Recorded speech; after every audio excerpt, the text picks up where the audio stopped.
Lah yo ora mandek-mandek. Ya ora ndurang ngono piye. Iki kisah tekan goro-goro kok malah nonton bola bareng. Ya sing jenenge Sing menang ngendi lek malek sing menang ngendi lek. wah tenanan. Sing menang sapa ya? Jare jagone kalah. Yo ora menang jagoku. Jagone lanang. Aku iki nek nonton balone kelingan aku biyen yo jago bal. Sampeyan kuwi Ya aku tau lagi dablek. pek kok ndablek. Dablek. Ning aku wis tau ngegolku bluk. Disurai penonton. Kuwi lagi kancaku kok. Ora jeneng ngagolke kok malah diantemi. Nungguke gawangku dhewe wis. Jenenge bunuh Kediri. Ya ora. Matur nuwun, Bos. Mas Gareng. Nuwun Mas Gareng, Mas Petro. Iya. Mas Bagus. Iya, atur nuwun tapi. Ini awake dhewe jenengi metune Petro karo Bagus. Iya, karo Gareng. Karo Gareng. Nggih. Iki aku yo aja nang Mas nggih. Nepati iki mengetake sapa iki ora ngerti. Sing pokok matur nuwun sanget saking Panjurung. Nggih. Uyuh panjenengan. Kegulan ora ya? Heh. Kegulan ora. Jare wong nonton bal iki mung nunggu panganan lho. Nek kok nunggu panganan? Nunggu gule. Kok gule? Ya, gule panganan. Iya. Ora kok monggo sampean genang-geneng nang kono. Wah nonton bal-balan iki nek kegulan karo apa kegulane mantan anyar iki beda ngono. Wah, rasa monggo kuwi. Betetan ngomong apa rasane karo sing. Iya kuwi bedane manten anyar karo bal-balan yo kuwi bedane. Lah bedane piye? Bedane bal-balan ya. Heeh.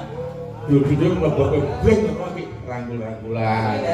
Nek bal-balan. Heeh. Dadi nendang. Penjelasan gul bleng. Gul. Pemainnya rangkul-rangkulan. Ada mantan anyar. Manten anyar iki rangkul-rangkulan sih.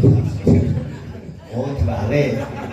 Oh, kalau aku nek pesak-pesik karo Sri. Iya, serius kelingan kaya ngono kae lho. Wis aku ora nonton. Kowe iki nonton apa? Aku nonton Piala Donya. Hah? Piala Donya. Piala dunia. Basa Indonesiane. Oh, jenenge Piala Donya. Piala dunia. Ya wah. Bal-balange berhasil iso menangi mergo apa? Apa? Ayo. Mergo dia itu pintar. Ora. Mergo dulunya ya pernah jadi juara dunia. Ora. Lah ngopo? Soalnya pemain iki katokan. Konco, kok masa pemainnya kapan? Ya katokan ndang bal ini piye iso gol. Oh iya. Lah mulane kuwi. Karone Sekali kabeh jaman biyen sampean SMP bal-balan. Mulane pisan-pisan menes sesuk ki nek arep nandang bal ki Lah ngopo? Ora apa-apa. Ora apa-apa piye ditonton penonton sepuro disurai kok ora apa-apa. Iki lho sing tak omongi pisan. Iki cerita iki tak omongi. Aku biyen iki jane ora seneng karo kowe. Terus Seneng karo wong kulon kali ya, Dik. Ayune ya kaya ngene iki. Ning kalah karo bakul martabak kok. Kalah karo bakul martabak. lah kok iso? Ya kalau martabak ndok siji wis spesial, istimewa. Lagi. Aku kalah ngomong. Apa kuwi ayo? Sadurunge seneng karo aku. Oh, kuwi seneng karo- Sampean seneng karo seneng wong karo karo- tanggane Dik Cita. Cuman kali lho ayu. Barang-barang Ditolak. palung pokok barang aku jebule kalah karo bakul martabak. Kok iso? Ya ya jarene bakul martabak iki ndok siji iso istimewa, Spesial. spesial. Sampai sampean pedok siji. Dok. Aku kalah napa aku ndok nggawa ndok sak petarangan.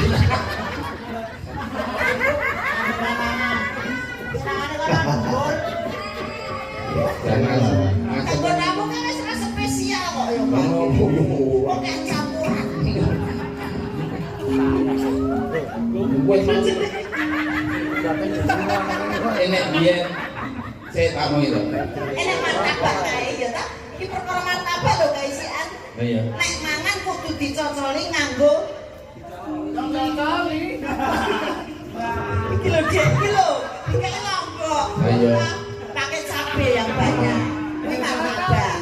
Nek martabakmu Ora. Gua rasa ngomong ku. lah kono ya ngomong ngono kok Lek. Iki lak bara aku. Heeh. Bek bara aku kabeh iki nglakoni supet kabeh semene. Yo nggih yo. Karena iki turunan Bali. Nek zaman supet biyen karo saiki beda. Bedane beda. Nek saiki lak nganggo matri kondutor. Heeh. Nek biyen iki bong supet. Terus nganggo sarung. Pas aku ngumpul ngene, terus aku dipanggil bapak. Yo. Bapak yo nganggo sarung, aku yo nganggo sarung. Oh. Bongnya belum iso. Terus Aku ditakoni, "Iki dadi apa le tentara?" Mboten, dadi apa? Dados lurah. Oh iya. Kowe ngitung 1 2 3 nggih. 1 2 3. Wis le. Aku mboten krasa kok. Bapakku sing mangku aku. Lah bonge kan gadekan ngantuk to. ora apa-apa. Bapaknya mangku aku. Tapi non sewu dhisik iki mergo bapakmu kok kesalahannya ada di bapak kok. Heeh. Masa iki supet meneh. Yo rais aku lho.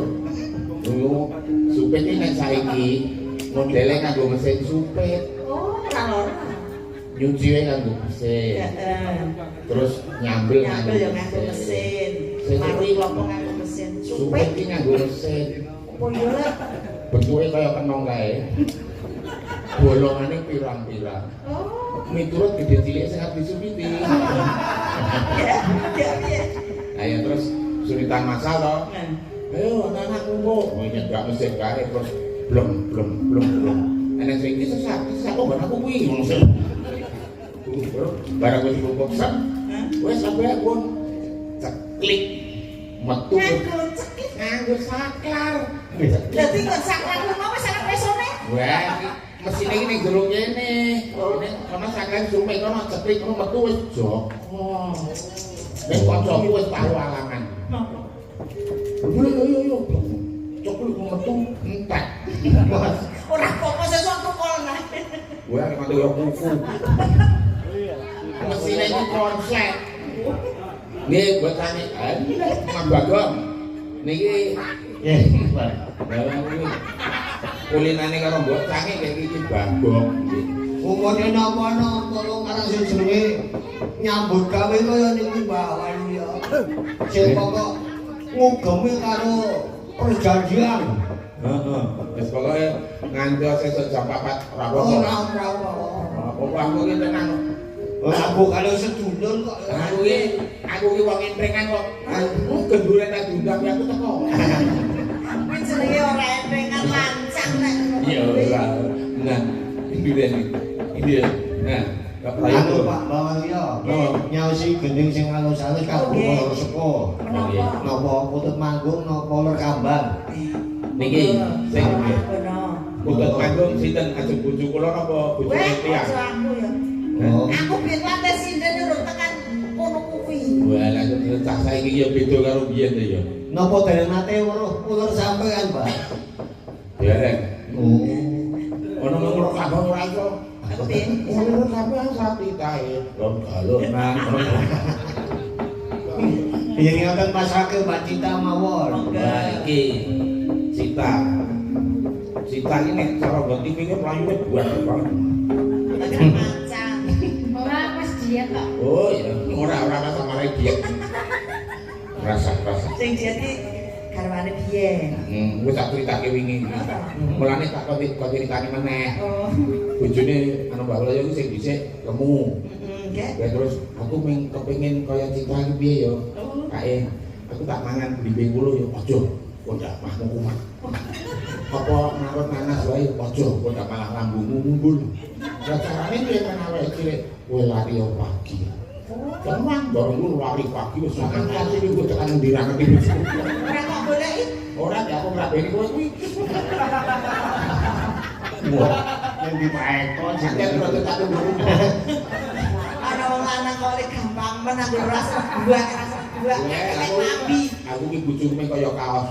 Wis sampe iso cinta karo aku nek. Lah kowe iki ngopo to? Kowe iki mung bojo. Kowe iki mung bojo. Duit jaluk aku, beras jaluk aku, gas entek jaluk aku, listrik muni titit jaluk aku. Lah mung bojo lho kuwi nganti kok iso dulu. Bisa kepenane sampean. Oh, penak lho bareng. Ayo ngono apa kowe? malah dulu.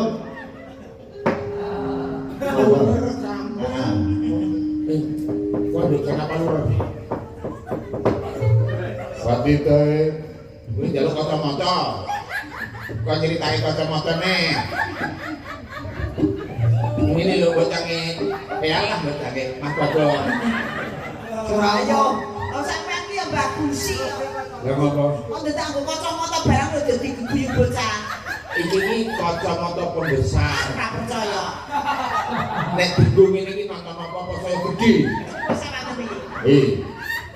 Oh, layak sampean di kamar mandi. Gerak-gerak berkoman kacamata niku. Lah iya sampean krungu kabar to. Lanje kok iki dhewe kok. Waktu nek kamar mandi dulung. Cidul karo ambek iki padha gedene wae. Ono pertunge mau juga gede. Ya wong aku ki turu karo bojoku kok sekarang nganggo iki. Kalau apa ketok gede. Nggih. Bojoku kelakepan kaya duntal boyo. Nyang medeni. Medeni. Kowe iki ya tak jile ngono ya malah nyilakani yo. Ya iya. Kalau bermose ora kuwi. Wis disilih bojoku ki. Ngerti lantara sampean. Ngerti iki. Nek salonjor iki dinyang selawene. Darani pete.